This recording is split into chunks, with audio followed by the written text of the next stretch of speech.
Coming up, I'm going to be talking about the future of talk shows on streaming, plus also about the new FX series, The Old Man. But before we go any further, make sure you do hit that subscribe button to keep up with the latest Disney Plus news. Hi, it's Roger here from What's On at DisneyPlus.com. It's time for a quick Disney Plus news roundup. Let's start off with talking about late night talk shows. So this has been a staple of mainstream American TV for decades. We've seen so many different people hosting shows, and Jimmy Kimmel is the one that ABC puts out. He's been there for over 20 years. He's currently under contract until 2026. However, he thinks this one's coming to an end and he probably might not be continuing with it. But also recently, while he did a guest spot on the Politican podcast, he explained how he just doesn't think there's going to be a late night show in the future. He says, I don't know if there will be any late night television shows on network TV in 10 years. Maybe there'll be one, but there won't be a lot of them. There's a lot to watch, and now people can watch anything at any time. They've got all these streaming services. It used to be Johnny Carson was the only thing on at 11:30. And then David Letterman was on after Johnny, so people watched those two shows. But now there are so many options. Maybe more specifically, the fact that people can easily able to watch your monologue online the next day. It really cancels out the need to watch it when it's on the air. And once people stop watching when it's on the air, networks are going to stop paying for them to be made.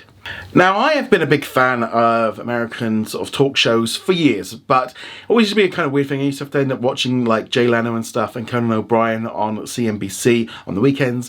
But along came YouTube, and now I can catch up on all the monologues the following morning. It's something I like to do. You know, like this morning, watched the one with Jon Stewart from last night, and also, like, you know, it wasn't Jimmy Kimmel, it was actually Jeff Goldblum last night. But I like catching up on these ones, but I generally only really like to watch the monologue. I don't really care for the generic interviews with some, you know, insert actor or actress or, you know, singer just plug in their latest products. I don't really need to all that. It's the monologue is the bit that I like.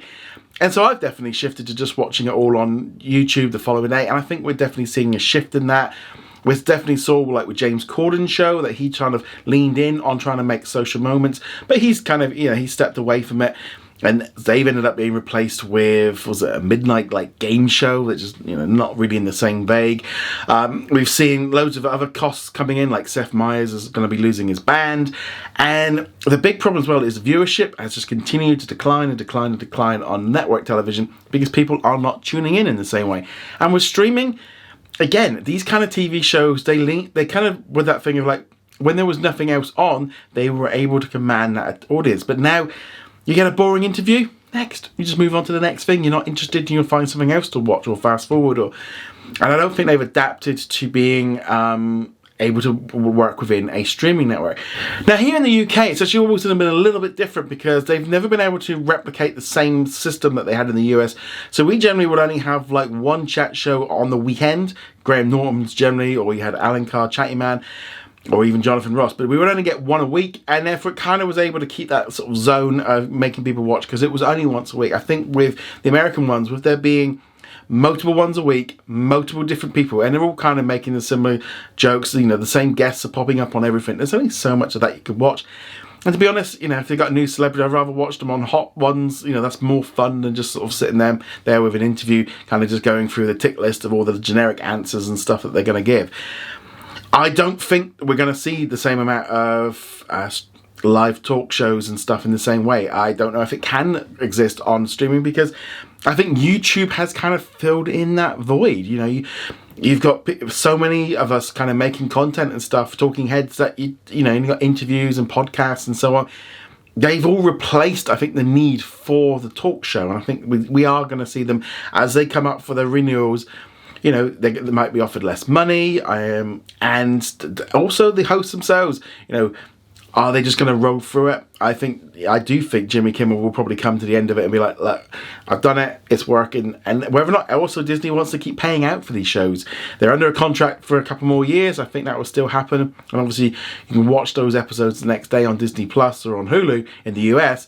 They don't make them internationally available, which is a shame. I think that's something that they could do.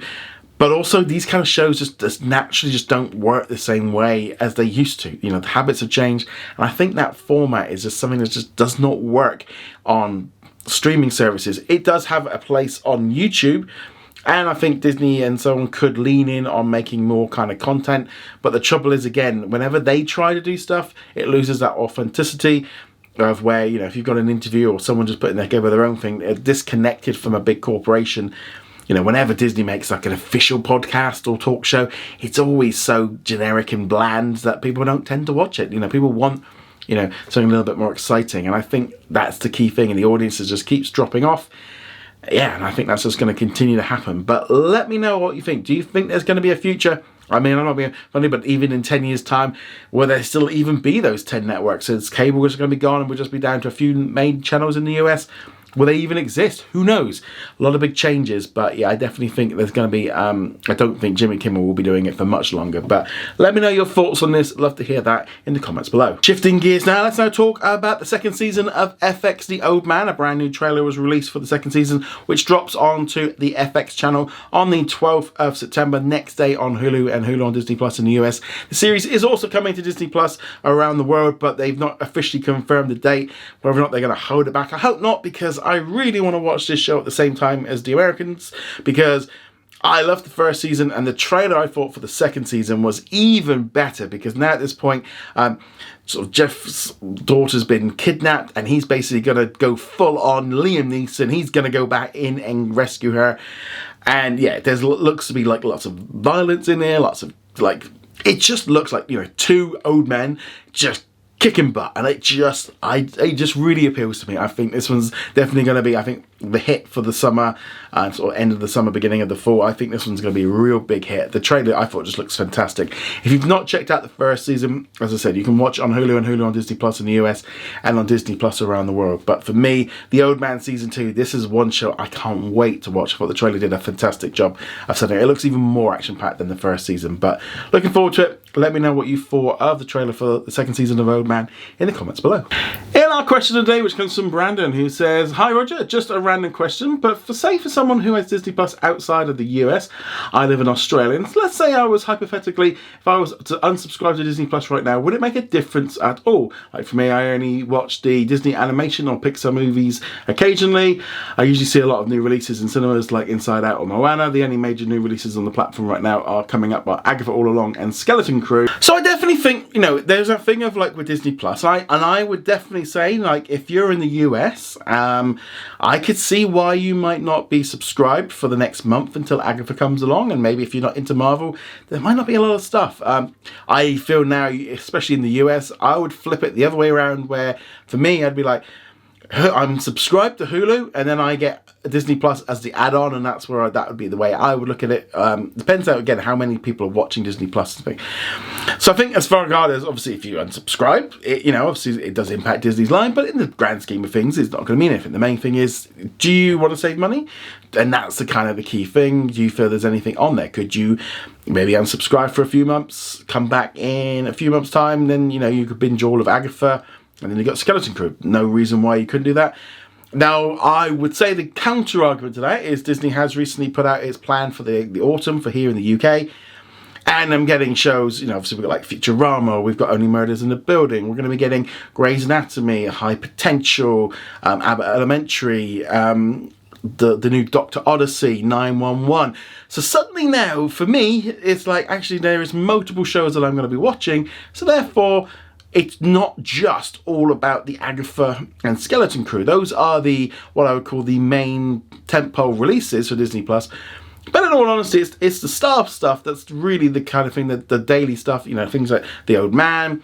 Those are the shows that I really want to watch. We've also got Rivals coming up as well at some point. So those are the kind of stuff for me, but I think that's going to come down to everyone has their own individual thing of why are you subscribed. If you're looking at the list of the stuff that's coming out over the next few months and going, I don't really like the look of any of that, I don't want to watch it, then unsubscribe, come back later. Go try Apple TV. There's loads of great shows there. I like Apple TV. I think there's a lot of great shows on there. Definitely enjoy a lot of them. But I'm not subscribed to everything. I'm not subscribed right now to Amazon, even though there's a few shows I do want to catch up on. I want to catch up on the latest season of The Boys and Clarkson's Farm and a few other movies and stuff. I want to watch that new Jackpot movie with John Cena. So there is some things in there, and I could maybe jump in maybe for a month or so and kind of jump in there. Or the same thing with Now. I want to get like Now so I can maybe watch the latest season of Game of Thrones, but I haven't got it at the minute. So there's a few that I just don't have because, again, you do get to that point of going, how many subscriptions can I have at once? How many am I realistically able to watch? And I think everyone has to do their own math and work out, what's right for your family, for those that are using it. If you're not using it enough, unsubscribe, come back later. Use that money. If you've got the other option as well, I've started doing this as well, of shifting over to the ad-supported tier, because you could then, in theory, then get Disney Plus with ads, and then you can get Netflix with ads, and then you may get Amazon with ads, and suddenly then you can have maybe 3 or 4 platforms for the same price as 1 or 2 without ads. Again, it's time versus money, and that's going to be the key thing. But yeah, don't feel, with Disney Plus, you can unsubscribe, resubscribe as much as you like. That's the benefit of streaming. Well, they still do it. I wouldn't be surprised if eventually that might disappear, but that's one of the major advantages of streaming. But I'd love to know your thoughts on all this. Let me know if you've got any questions as well. The best one I will pick out for tomorrow's video. Anyway, guys, thank you very much for watching or listening, and I shall see you guys soon. Later.